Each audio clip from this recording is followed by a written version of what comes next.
বগুড়া শহরে চার মাথা ধমকপাড়ায় নিখোঁজের একদিন পর মাহাদি ইসলাম নামে 4.5 বছর বয়সী এক শিশুর মৃতদেহ উদ্ধার হয়েছে। শুক্রবার সকালে এক প্রতিবেশী ভাড়াটিয়ার বাড়ি থেকে বস্তাবন্দি অবস্থায় ওই শিশু মরদেহ উদ্ধার হয়। এই হত্যায় জড়িত সন্দেহে সন্দেহভাজন এক নারীকে আটক করেছে পুলিশ। SM আবু সাইদের প্রতিবেদন, ছবি তুলেছেন মাসুদ বাবু।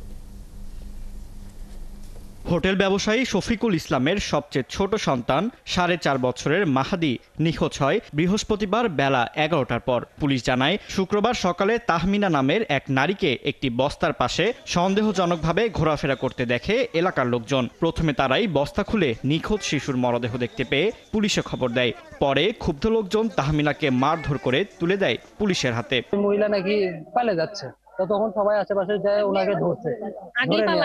আমরা আর ফাঁসি চাচ্ছি, অক দুনের দেখতে চাচ্ছি না, আমাদের বুক খালি করতে অক দুনের থেকে শেষ করে দেবো।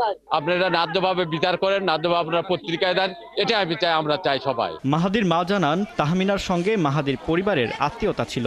বৃহস্পতিবার সকালে তার সঙ্গে বের হয় মাহাদি। এরপর সে আর বাসায় ফেরেনি।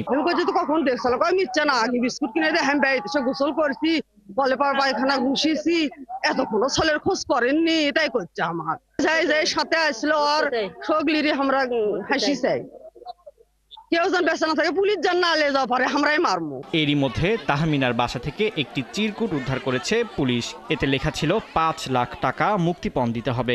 পুলিশ বলছে, সন্দেহজনকভাবে তাহমিনাকে আটকের পর চিকিৎসার জন্য হাসপাতালে পাঠানো হয়েছে। জনগণ কর্তৃক আটককৃত অবস্থায় ওই মহিলাকে উদ্ধার করে আমরা থানায় নিয়ে এসেছি, কিন্তু মহিলাকে এখনো জিজ্ঞাসাবাদ করা সম্ভব হয় নাই। তাকে উত্তেজিত জনগণ মারপিট করেছে, আহত করেছে।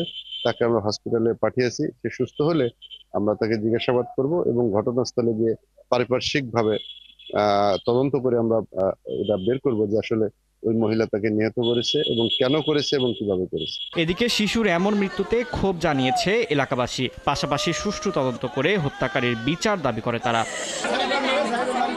ফারদিন নীরব, ৭১।